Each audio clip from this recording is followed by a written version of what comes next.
Alright, it's May 16th, 2018. This is Vent with Nick Nar Murphy. Let's get the show going, guys. But be forewarned, I'm a little tired. Yeah, okay. Let's start. I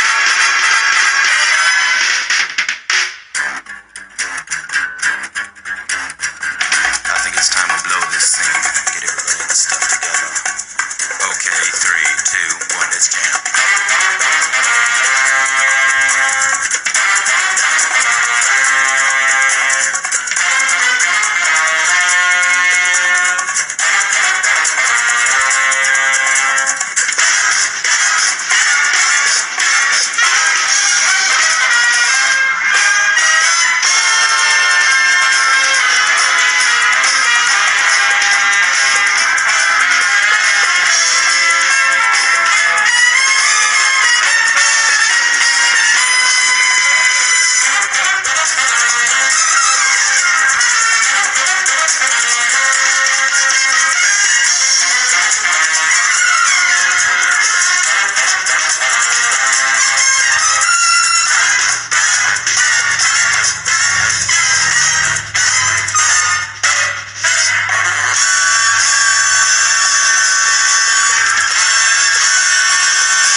Alright, guys. Alright, back to it, guys. Back to it! Yes, let's get in the groove. Alright. Alright, that was the theme to Cowboy Bebop. Great anime series that I just started watching. It's really old, but I just started watching it, and it's amazing. It's amazing, but what struck me the most is, like, when I started watching it and I caught that opening theme and the title sequence that accompanying it, I couldn't ignore the fact that it was identical to Archer's opening theme. It was like identical. It was crazy. It's like the makers of Cowboy Bebop should sue for plagiarism, because that was and I looked into this. I looked into it because okay, Cowboy Bebop, that aired first in Japan in 1998. It was put on Adult Swim back in 2001 or so, 2001. And so it gained a lot of popularity in America because of that. And then, of course, in 2010, Archer came out, and I love Archer. It's a hilarious show. I love it. And I used to really, really like the opening. I thought the opening was really cool, retro, like very much in the style of like 60s Saul Bass style openings. And I was just blown away when I started watching Cowboy Bebop, and I saw it had pretty much the exact same title sequence, except longer and cooler. It's one of the best title sequences I've ever seen, like, in any show, period. And I really looked into it. I was like, I had to investigate. I had to put on my little detective hat, go onto Google, and like, does anyone else notice this? And it is noticed. Like, people do notice it, and it's even mentioned in an interview with the guys that created the title sequence for Archer, and it was mentioned that it was similar to Cowboy Bebop, but it said, like, the guy that created it said that, well, any similarities to the Cowboy Bebop opening were completely unconscious. And I'm like, it's just so, like, watch them side by side, guys. Oh my god, it's the same fucking thing, except Cowboy Bebop's opening is cooler. But yeah, so last week I did talk about how I started watching anime again with, like, Elfen Lied, and I wanted to find another series to watch, and I heard about Cowboy Bebop. I've known about Cowboy Bebop for, since it's been on Adult Swim. Like, I knew about it, and I just never watched it because I wasn't really that into Japanese animation back then. I kind of, like, got over that little phase, but now I'm back in it. I don't know if this is like a midlife crisis or something. I'm trying to recapture some sort of youth or something, or I'm just trying to catch up on everything that I missed. But my little my anime phase here is like, it's really it's helping me creatively, but I'm not taking what I learned into action yet, which is bothering me because I have so much work to do, and my work ethic is just fucking all over the place right now, and I don't like it at all. Not one bit. Not one Ray Liotta. Not at all. Nope. Mm-mm. But that's fine. That's fine. I mean, I'll get my work done. I know it, and somehow I guess I got faith in myself. I'm not putting it in action right now. I don't know why. I don't get it. So that's pretty much the reason why I'm doing this show today, just to get myself back in the groove and trying to figure myself out, my creative journey out, and trying to get it realigned, get back on track, get it back on track. But one of the things that's helping me get it back on track is that it's like I need to help visualize my vision in a sense, because I got all these projects, and the visual style of like Japanese animation is just it's pretty close to what I visualized for my stuff, except it's live action. It's not animated in my head. One of the projects I'm writing is animated, but for the most part, they're all live action things. And as I just really want to expand my imagination, I think my little anime phase is helping me do that. But it wasn't easy trying to find a new series to watch after Elfen Lied. Um, it was kind of like a trial and error thing. Like I started watching 3 different shows before I landed on Cowboy Bebop, because I knew Cowboy Bebop was like the most popular anime. It's considered like the best animated Japanese animated series ever. And I watched this PewDiePie video like last week, and he mocked anime fanboys who said, like, Cowboy Bebop, he's like, you can't like anime if you haven't seen Cowboy Bebop. Cowboy Bebop is the best anime. And I'm like, okay, well, that was hella sarcastic. So does that mean Cowboy Bebop is not the best anime? But what drew me to the whole anime thing was I'm gonna be honest here. I'm a monster. It was the graphic imagery that drew me to it. Like that's what I dug about Elfen Lied, and it enhanced the story that was being told. Cowboy Bebop doesn't utilize that handicap. It's not very extreme. It's just really, really good storytelling, and the characters are good, and it's just loaded with style, and I love it. It's fucking great. But yeah, I can't try and remember what else I started to watch that I couldn't get into. Like I watched a couple episodes of this of one anime. I tried to watch Trigun. I was watching the first episode and I fell asleep. So the next day, I tried to watch. Let me see if I could find a name for it here, because some of these shows have some crazy complicated names, and not just in Japanese. It's like English titles. It's just so I don't know. I can't really say. I can't really put it into words. It's a little complicated. Like a lot of the titles don't really roll off the tongue, in a sense. But one of the ones I started to watch was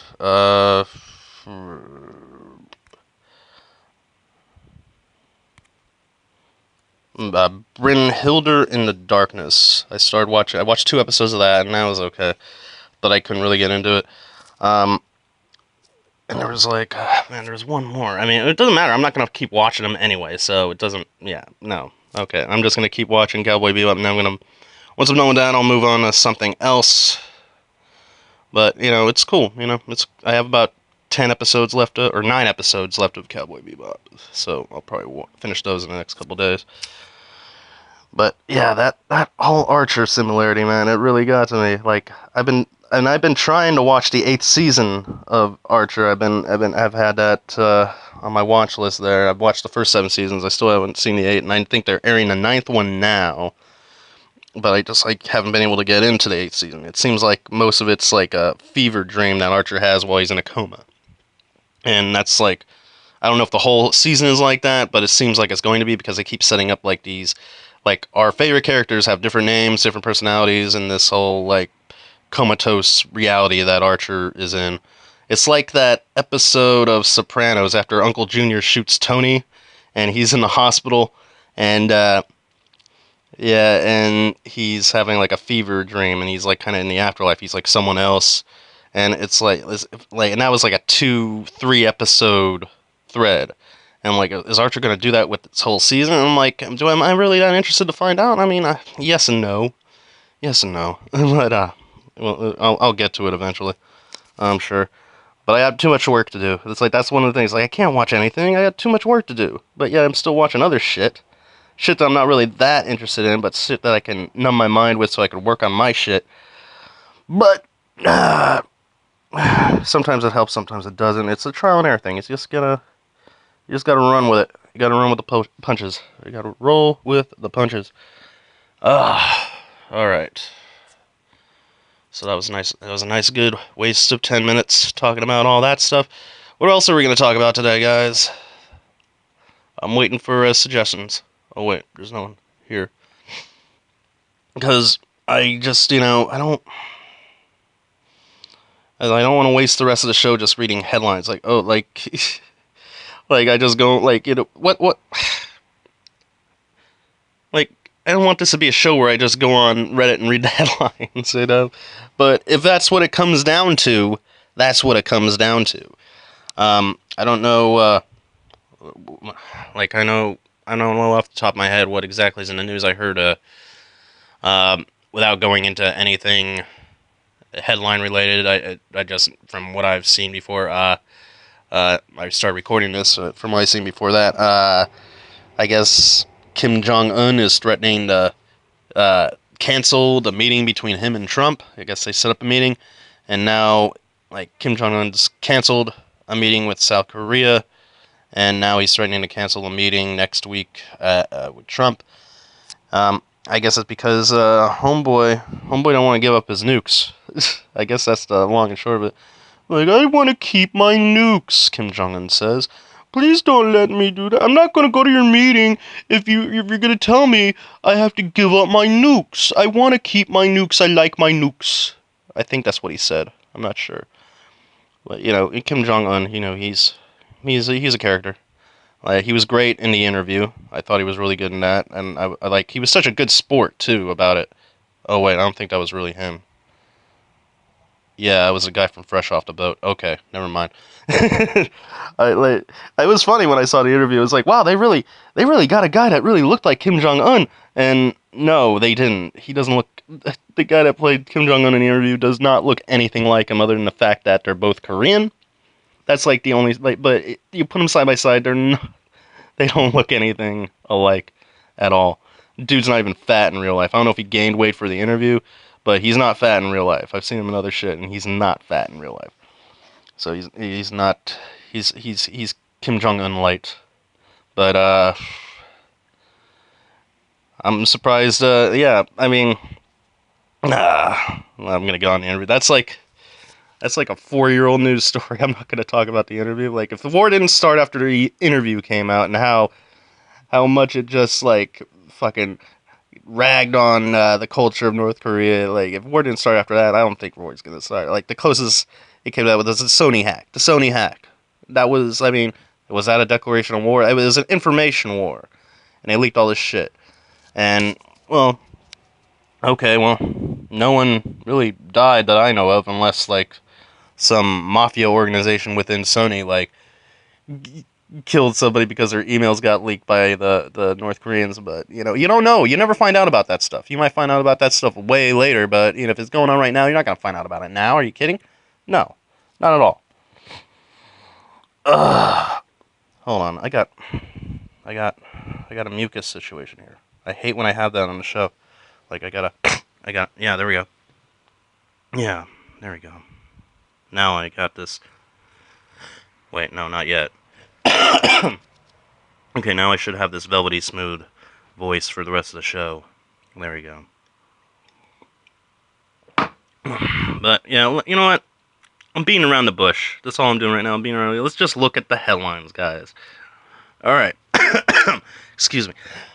Son of a bitch. Okay, top headline. Maryland bans gay conversions therapy for minors. I had a thought about this before I didn't even click on the link, but I saw the headline and I had a thought about it, but right now, looking back on it, it's not a complete thought. Okay, well, gay conversion therapy. Before I click on the link, You know, gay conversion therapy, not so implicitly implies that being gay is a choice.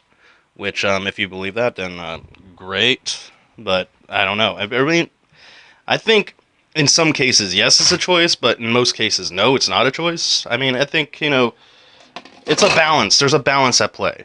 You know, there's a group of folks who, who are just like that, and then there's another group of folks who are just not like that. But because of environment and the way they were treated, they found solace in the arms of a person of the same sex. Like you can't fault them for that, right? You can't do it. But yeah, let's see what they're saying here. I guess I'm surprised that it's not banned all over the country because it doesn't work. It doesn't work at all. But let's see what they said, huh? Let's read the story here, guys. Let's see what the big scuttlebutt is. Let's see what the big news is up in Maryland with their gay conversion therapy ban. All right. Maryland bans gay conversion therapy for minors. Does that mean it's not banned for adults? That adults can do it? I suppose if it's their choice, if they don't want to be gay, but they just feel gay, they can just get gay conversion therapy, which I guess will work. Like, if you want it to work, then it will work. But yeah, but even if I guess no, that's wrong. That's probably totally wrong. But here, in Annapolis, Maryland Governor Larry Hogan signed a bill into law Tuesday to prohibit health professionals from practicing gay conversion therapy on minors, as a growing number of states and municipalities are banning it. Health professionals practice this. That doesn't sound very professional or healthy. All right. Maryland is the 11th state. Really? Only 11 states have enacted legislation against the practice of trying to alter a person's sexual orientation through psychological intervention? What? Supporters of the ban note that therapy is widely discredited by medical and mental health associations. The law will classify the practice as unprofessional conduct. Okay. All right, we're taking big steps here. We're progressing as a nation, I suppose. Yeah, to each his own, of course. Yes. Is there anything else interesting about this? Okay. Supporters say the measure will help protect youths from depression, anxiety, and potential suicide by preventing them from being forced into such treatment. I think it's fantastic because it will save the lives of young people in our state, said Senator Richard Madaleno, a Democrat who sponsored the bill. How many Republicans sponsored the bill? Oh, 0? Oh, okay. No, that's completely assumptive, but I didn't say that. Well, at least I haven't gotten to that part in the article yet. Madaleno noted that suicide is the second leading cause of death for young people. I mean, I can understand that, but my this is probably, I don't know if this is advice or, actually, yeah, it's advice. Like, if you're a young person, like in the teenage era, and you want to commit suicide, no, I don't think you should do that. I say wait till you're an adult. And when you're an adult, you'll find a good reason to do it. But still don't do it then. It's all about challenges. Like, a lot of times if you're depressed and anxious and stuff, a lot of the challenges you face in your life are just tests. Not, like, what are you going to do about this? Are you going to kill yourself? Are you going to kill yourself? It's like fate is testing you. It's like, what, you kill yourself over this? You're going to kill yourself over that? And personally, I think I've been through enough in my life that I'm not going to kill myself over anything. So I guess I could, so I guess I could say that. And, like, because if you live long enough, you'll run into, plenty of reasons to want to kill yourself. But, the difference between, us and the weak-minded, us who are alive, who haven't killed ourselves yet, and the weak-minded who have, is that, we didn't cave in. We can't cave in under that kind of pressure. We gotta fight through it. We gotta, even if we're too weak to fight it, we still gotta, pull up our bootstraps, I guess, and just weather the storm, however toxic and violent that storm may be, right? But that's just an aside. Let's finish this article. For LGBT youth, it's an all too prevalent situation, and it's a significant move to forward. Is a significant move forward to say, you know what, be who you are, he said.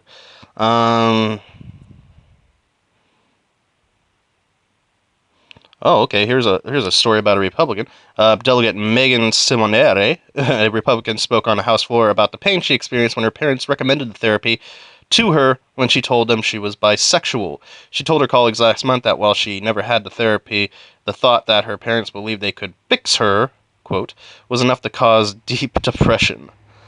Seminary said she was excited to see the governor and fellow Republicans sign the bill. Okay, all right. I take back what I said about the Republicans. The Republicans are into it. Like, well, thing is, as long as religion isn't involved in the decision, Republicans are generally accepting of the gay community, I suppose. I mean, there are gay Republicans out there. I don't know why. I guess it's just because of tax reasons. I guess yeah. If someone that you think shouldn't be a Republican is a Republican, they're only Republicans because of money-based reasons. It doesn't. Yeah, it's because yeah, like Kanye supports Trump because Kanye's rich. Okay, that's the long and short of it. I don't have to explain it any deeper than that. Kanye's rich, and he supports Trump because Trump is also rich, and he believes that Trump's influence on the country will make him even richer. That's what rich people are thinking. Like, Trump is good for rich people, not that good for, I mean, time will tell on this, but, like, based on, the atmosphere in our environment, so to speak, in this climate, it doesn't seem like Trump being president is the best thing for poor people, but time will tell on that. Personally, I was in poverty during the Obama administration, and my family was in poverty now.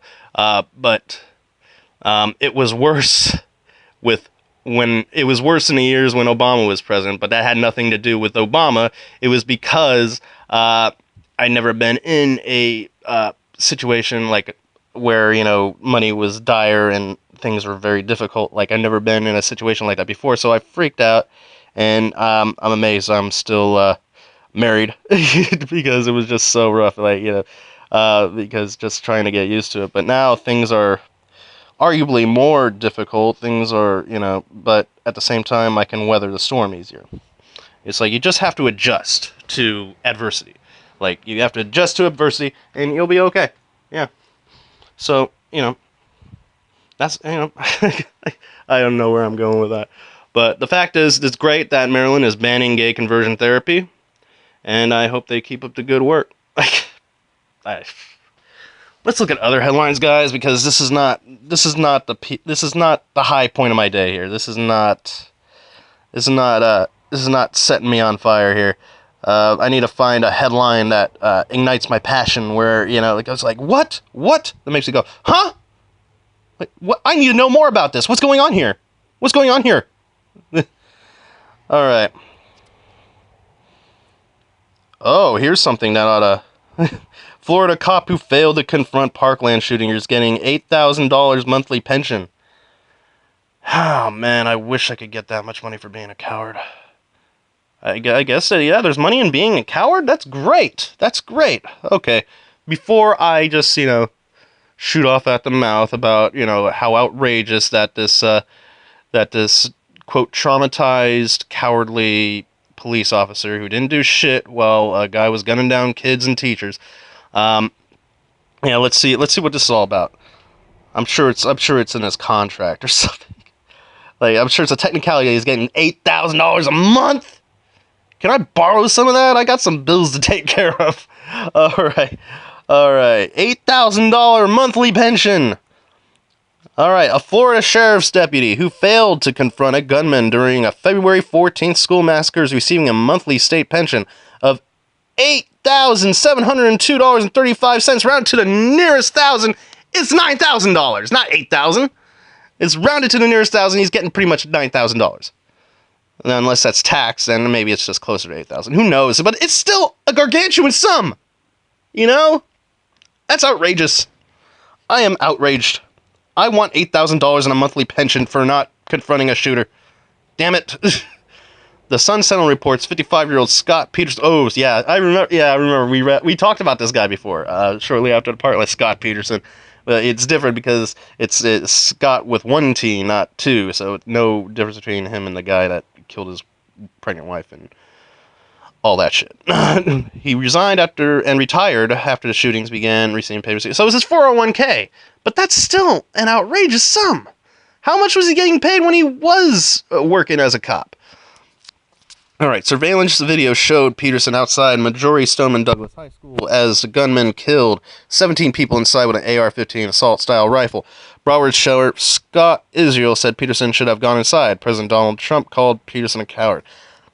Me and Trump are on the same page here. Son of a bitch. Peterson later said he thought the shots were coming from outside the building. Pension payments are based on the 32 years he worked and the average of his 5 highest paid fiscal years. So, yeah, he wasn't fired. So, yeah, like, this is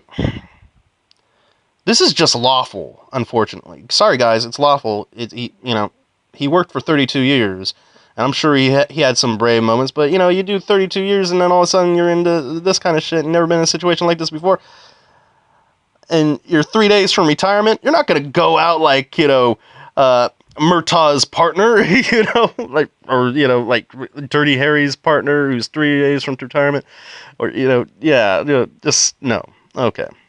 Like, that cop movie cliche where it's like, oh man, I can't wait to be retired. I'm gonna stay on the boat with my wife and we're gonna just sail for the rest of our lives. Bam, dead. Oh no, he was 3 days from retirement.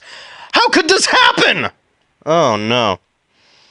So yeah, he didn't want to end up like one of those guys in the action movies that get killed in the first act, and because he's just 3 days from retirement. That's why Murtaugh never retired. He was gonna retire in Lethal Weapon 3, but he decided not to because he didn't want to be the guy that got shot before retirement. Like he says, I'm not gonna be retired because if I don't retire, I won't get shot. Right? Cool.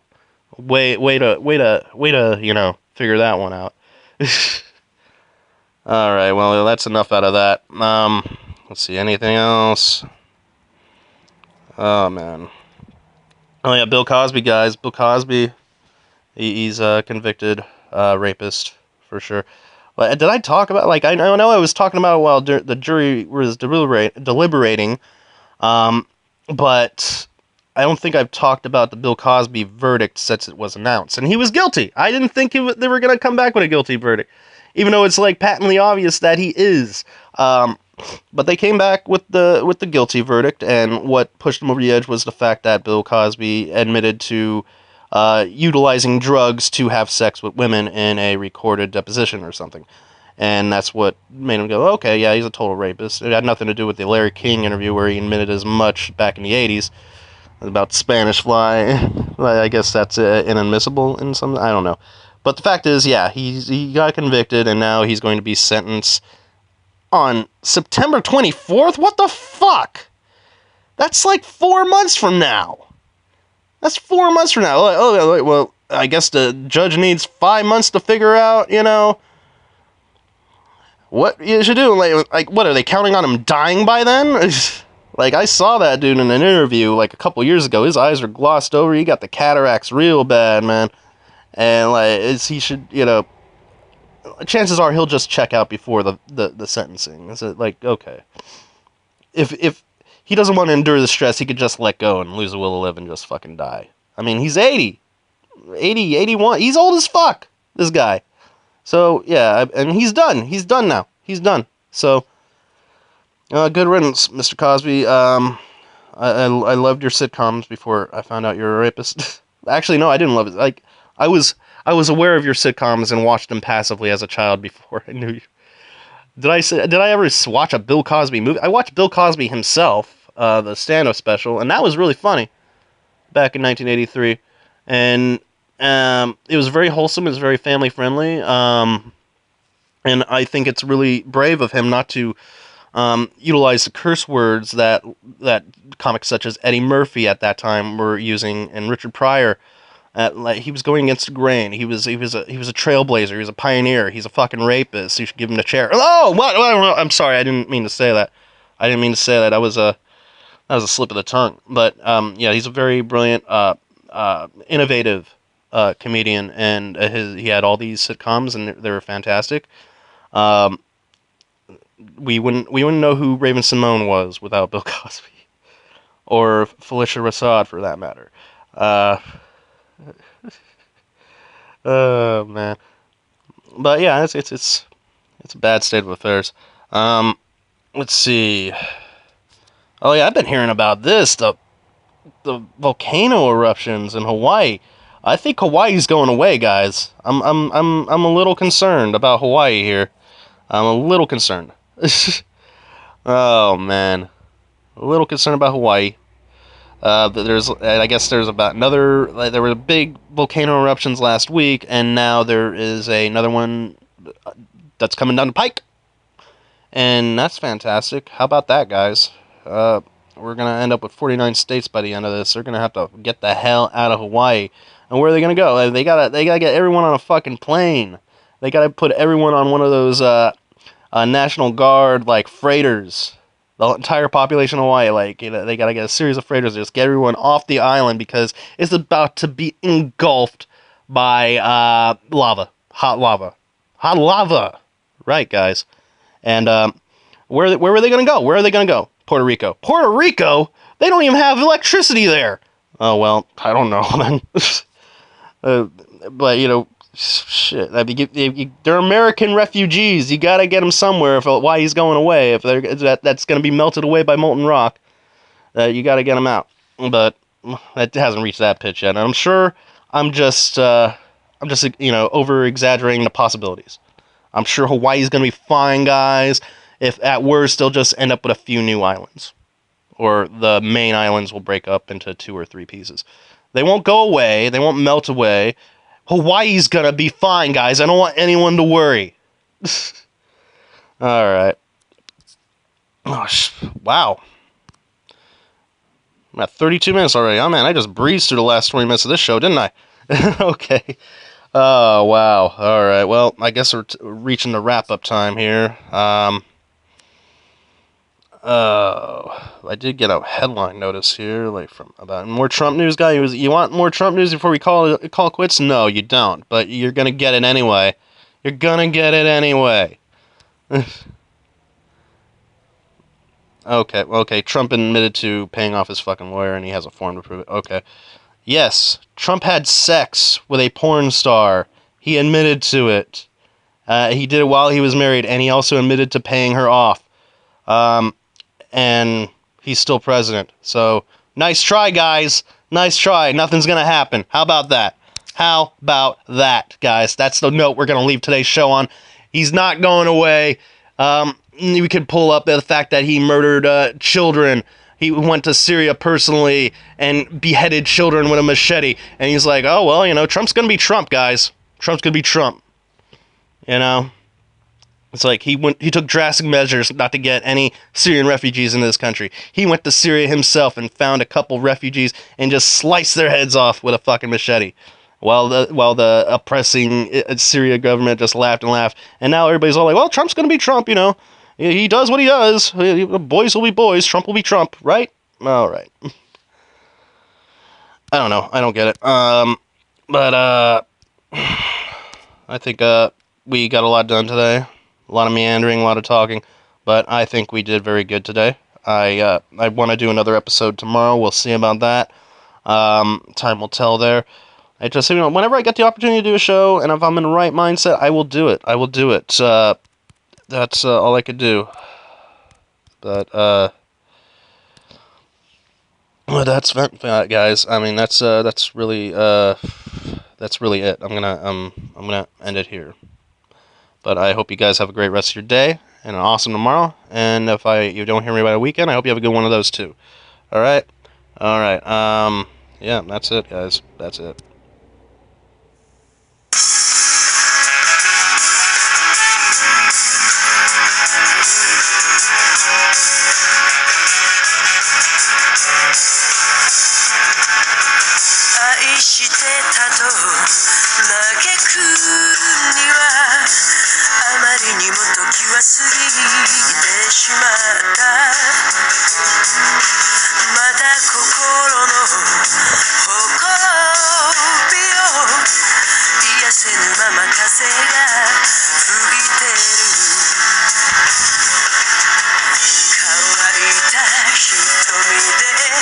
Johnny Cash.